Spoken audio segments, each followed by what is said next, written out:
Hello friends, welcome back. As you know that my name is Saurabh Oza, guys.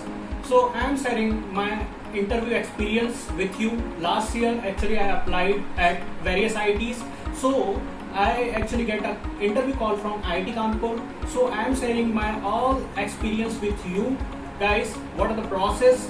What the questions come in my mind before interview and during interview? What the questions that professor asks from me?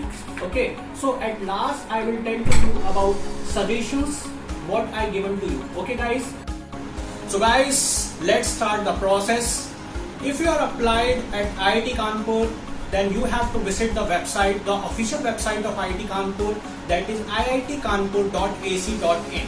Okay, when you visited that website, you have to apply for higher degree courses. In higher degree courses, you have a choices for MTech, MS and PhD. Okay guys, so I am applied at direct PhD courses. For direct PhD courses, if your college pointer are more than 8 CGPA, okay guys, just remember 8 CGPA. If your college pointer are more than 8 CGPA, if your score is somehow less, okay, not very less, somehow less, okay, because the cutoff of direct PhD is less as compared to MTech in old IITs. So if your percentage is less, if your GATE score is less, then you have to apply for direct PhD course at IIT Kanpur.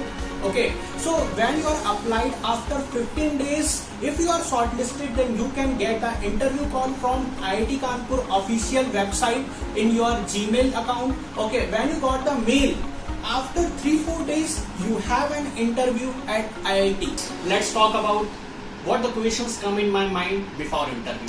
Okay, when I got an interview call from IIT Kanpur, तो मैंने अपने कुछ senior से consult किया जो IITs में old IITs में interview दे चुके थे. मैंने उन सीनियर से कंसल्ट किया कि सर कैसा इंटरव्यू होता है और किस किस तरीके के क्वेश्चंस पूछे जाते हैं. तो जो भी मेरे सीनियर्स थे उन्होंने मुझसे कहा कि आपने अगर आपने इलेक्ट्रिकल इंजीनियरिंग में अप्लाई किया है, अगर आपकी ब्रांच भी इलेक्ट्रिकल इंजीनियरिंग ही है, तो आप जो है जिस भी ब्रांच में आपने अप्लाई किया है, आप उसके कॉन्सेप्ट और उसके बेसिक्स जो है पढ़ लीजिए. तो गाइस, मैंने अप्लाई किया था पावर इंजीनियरिंग में. पावर इंजीनियरिंग से जो भी स्टार्टिंग है, क्योंकि इसमें पावर सिस्टम और पावर इलेक्ट्रॉनिक दोनों मिक्स हो जाता है, तो मैंने बेसिक्स पढ़े पावर सिस्टम के और बेसिक्स पढ़े पावर इलेक्ट्रॉनिक्स के.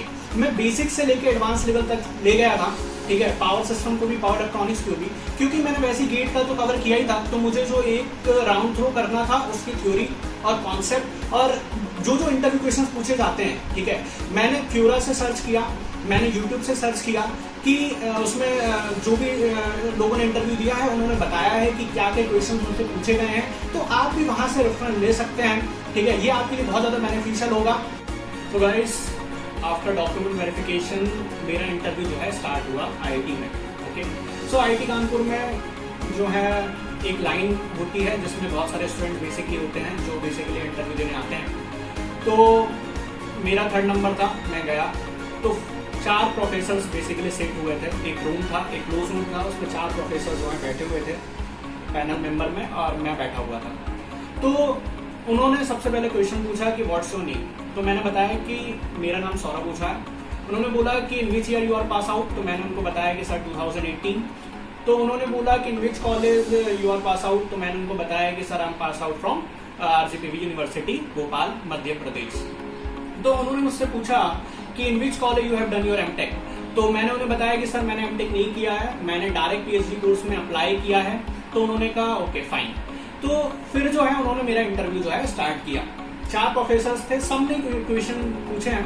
ओके, तो प्रोफेसर्स की तरफ से पहला क्वेश्चन आया वो ये था कि what is resistor, inductor and capacitor. Okay, तो मैंने उन्हें अच्छे से समझाया कि रेसिस्टर ये होता है, इंडक्टर ये होता है, कैपेसिटर जो है ये होता है. तो उन्होंने मुझसे कहा कि रेसिस्टर, इंडक्टर एंड कैपेसिटर की आप जो है जब हम डीसी वोल्टेज अप्लाई करते हैं तीनों में, तो आप उसकी जो है वेवफॉर्म ड्रॉ कर लीजिए. ठीक है, तो मैंने जो है डीसी वोल्टेज अप्लाई करके, उन्होंने मेरे सामने एक पेपर दिया, पेन दिया, और मैंने जो है डीसी वोल्टेज अप्लाई करके रेसिस्टर, इंडक्टर, कैपेसिटर, उन्होंने सर्किट भी पूछा था तो मैंने सर्किट भी बताया जिसमें रेसिस्टर अलग, इंडक्टर और कैपेसिटर लगा हुआ था. ठीक है। और फिर वहां पे मैंने जो है वेवफॉर्म बनाना शुरू करी, ठीक है, टाइम के रिस्पेक्ट में, ठीक है, रेसिस्टर की भी, इंडक्टर की भी, कैपेसिटर की भी। अब हुआ क्या कि उन्होंने मुझे हर पॉइंट पे पिंच किया, ठीक है। वो जानना चाहते थे कि क्या मुझे कॉन्सेप्ट की क्लैरिफिकेशन है कि मुझे सिर्फ वेवफॉर्म बैठी हुई है, ठीक है। तो उन्होंने मेरे कॉन्सेप्ट बहुत ज्यादा अंदर जाके चेक करें। उन्होंने मुझसे कहा कि जो है फर्स्ट हाफ साइकिल में अगर ये होता है तो सेकंड हाफ साइकिल में ये होगा, क्या होगा इंडक्टर में, क्या होगा कैपेसिटर में, किस तरीके से पोलैरिटी चेंज हो रही है इंडक्टर की और पोलैरिटी चेंज नहीं हो रही है कैपेसिटर की, क्या डायरेक्शन चेंज होगा करंट का सेकंड हाफ साइकिल में इंडक्टर का, क्या डायरेक्शन चेंज होगा कैपेसिटर का। तो गाइस इस तरीके की क्वेश्चंस के लिए आप लोग तैयार रहिए, ठीक है। ये बहुत ज्यादा बेसिक क्वेश्चन है, बट अगर एक बार आप गो थ्रू कर लेंगे तो ये आप जो है इसका बहुत इजी तरीके से आंसर जो है दे देंगे, ठीक है। तो ये पहला क्वेश्चन हो गया। सेकंड क्वेश्चन, यही क्वेश्चंस को उन्होंने 10 से 15 मिनट खींचा था, ठीक है। अब आप सोच रहे होंगे 10 से 15 मिनट में हमने क्या खींचा होगा, तो आप समझ सकते हैं कि वो लोग कितने अंदर मुझे ले गए होंगे ये 3 क्वेश्चन में, ठीक है। फिर सेकंड क्वेश्चन उन्होंने बहुत इजी पूछा कि व्हाट इज रेक्टिफायर, तो मैंने उन्हें बताया कि सर जो एसी टू डीसी कन्वर्जन होता है, जो कन्वर्ट करता है वही रेक्टिफायर होता है, ठीक है। तो उन्होंने कहा कि जो है कितने टाइप्स के रेक्टिफायर होते हैं, तो मैंने उन्हें बताया कि सर हाफ वेव रेक्टिफायर होता है, फुल वेव रेक्टिफायर होता है।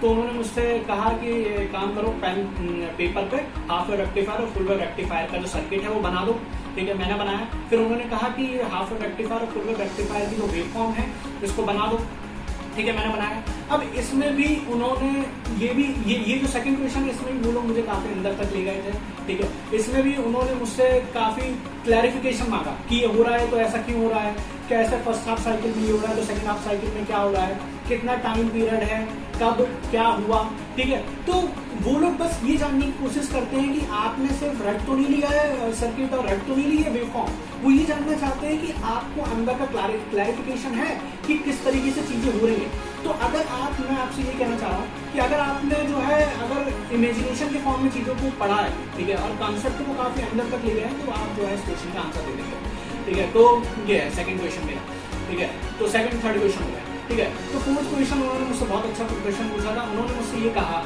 कि अगर मैं साइनसॉइडल वोल्टेज जो है अप्लाई कर दूं किसी भी सर्किट में, ठीक है, तो ऐसा हम क्या करें, उस सर्किट में हम ऐसा क्या लगाएं कि वो साइनसॉइडल वेवफॉर्म को डीसी वेवफॉर्म में चेंज कर दें, ठीक है। हमें रेक्टिफाई नहीं लगाना, हमें साइनसॉइडल वेवफॉर्म को डीसी में चेंज करना है विदाउट यूजिंग अ रेक्टिफायर, ठीक है। तो आपको बस ये जो क्वेश्चन है इसका आंसर जो है बहुत सारे बंदे सोच में पड़े आएंगे। मैं भी जो है मैं भी कम से कम 1 मिनट तो उसको सोचा था कि मैं क्या लगाऊं जो मैं इसको जो है साइनसॉइडल वेवफॉर्म को डीसी वेवफॉर्म में चेंज कर दूं, बट मैंने उन्होंने बता दिया था कि सर हम इसको फिल्टर्स लगा देंगे, ठीक है। फिल्टर्स लगा के हम इसको जो है साइनसॉइडल टू डीसी जो है हम कन्वर्ट कर देंगे, ठीक है। तो गाइस मैं आपको सिर्फ यही सजेस्ट करना चाहूंगा कि मैं आपको सिर्फ 3 पॉइंट जो है वो सजेस्ट करना चाहूंगा, ठीक है। Short and sweet, approach, revise. तो क्या है ये 3 पॉइंट, ठीक है। वो 3 पॉइंट मैं आपको थोड़ा एक्सप्लेन कर देता हूँ, ठीक है। शॉर्ट एंड स्वीट मतलब आपके जो आंसर हैं it should be short and sweet and crisp, ठीक है। उनको आपको हर चीज को एक्सप्लेन नहीं करना है, उनको बिल्कुल डिटेल व्यू में नहीं जाना, उनको हर चीज का शॉर्ट एंड स्वीट आंसर चाहिए, ठीक है। क्योंकि अगर आप डिटेल में चले जाते हैं तो आपका जो मेन पॉइंट होता है वहां से जो है काफी दूर निकल जाते हैं, ठीक है। तो मैंने यही देखा कि जो आईटी के प्रोफेसर हैं, ठीक है, उनको जो है शॉर्ट एंड स्वीट जो है आंसर चाहिए, ठीक है। तो ये हो गया पहला पॉइंट। दूसरा पॉइंट हो गया अप्रोच, ठीक है। तो अप्रोच जो है वो बहुत ज्यादा इंपॉर्टेंट है, ठीक है। जैसे उन्होंने मुझसे इंडक्टर एंड कैपेसिटर की जो मैंने वेवफॉर्म बनाई थी, ठीक है, तो उसमें उन्होंने ये पूछा कि फर्स्ट हाफ साइकिल में क्या हो रहा है इंडक्टर में, कैपेसिटर में, सेकंड हाफ साइकिल में क्या हो रहा है इंडक्टर में, कैपेसिटर में। तो वो मुझसे यही जानना चाह रहे थे कि क्या मेरे पास वो अप्रोच है कि जिस अप्रोच से मैं उनको चीजों को समझा सकता हूँ, क्या मेरे पास वो अप्रोच है जिस अप्रोच से मैं उनके जो क्वेश्चंस हैं, जिस पॉइंट पे वो पिंच कर रहे थे उसको मैं टैकल कर सकता हूँ। तो अप्रोच जो है वो बहुत ज्यादा इंपॉर्टेंट है। थर्ड थिंग है रिवाइज, ठीक है। अब रिवाइज क्या करना है, ठीक है। जैसे मैंने जो है पावर सिस्टम में अप्लाई किया था, तो मैं क्या चाहता कि पावर सिस्टम के ही जो पावर सिस्टम की जो थ्योरी है और पावर सिस्टम का जो कॉन्सेप्ट है मैं उसको ही रिवाइज करके गया था। बट मुझसे क्वेश्चंस जो है एक तरीके से देखा जाए तो बेसिक इलेक्ट्रिकल इंजीनियरिंग का जो नेटवर्क सब्जेक्ट होता है, ठीक है, तो रेजिस्टर, इंडक्टर, कैपेसिटर ये सब नेटवर्क में ही आते हैं, ठीक है। तो उन्होंने मुझसे एक तरीके से नेटवर्क और ये जो रेक्टिफायर वाला पोर्शन है ये एनालॉग इलेक्ट्रॉनिक्स का है, तो मुझसे उन्होंने नेटवर्क और एनालॉग दोनों को मिक्स करके पूछा, ठीक है। अब हर सब्जेक्ट एक दूसरे से इंटर रिलेटेड होते हैं वो तो ठीक है, लेकिन इस पॉइंट से हमें ये चीज समझ में आती है कि आप जिस भी ब्रांच में अप्लाई करेंगे, बट आपको जो है हर ब्रांचेस का नॉलेज होना चाहिए, ठीक है, हर सब्जेक्ट का नॉलेज आपको जो है होना चाहिए जो कि गेट के सिलेबस में है, ठीक है। तो मैं आपसे यही कहना चाह रहा हूँ कि अगर आप जो है एमटेक, एमएस या पीएचडी में अप्लाई करते हैं, आईआईटी का इंटरव्यू देते हैं, ठीक है, तो आपको जो है हर सब्जेक्ट की थ्योरी, ठीक है, और उसके कंसेप्ट जो है अच्छे से जो है रिवाइज करना है। अब आप उसके लिए अपने नोट्स भी रेफर कर सकते हैं, जो स्टैंडर्ड बुक है वो भी रेफर कर सकते हैं। आप क्यूरा पे भी बहुत सारे आर्टिकल दिए हुए हैं जिसमें बच्चों से कौन कौन से क्वेश्चन पूछे हैं, आप उसको रेफर कर सकते हैं, ठीक है। और आप जो है यूट्यूब पे भी वीडियोस जो है दी होती हैं, आप उनको भी देख सकते हैं। तो आप मल्टीपल सोर्सेज से जो है अपना ये वाला जो पोर्शन है स्ट्रॉन्ग कर सकते हैं, ठीक है guys. Best of luck for interview. Okay guys, like, share and subscribe.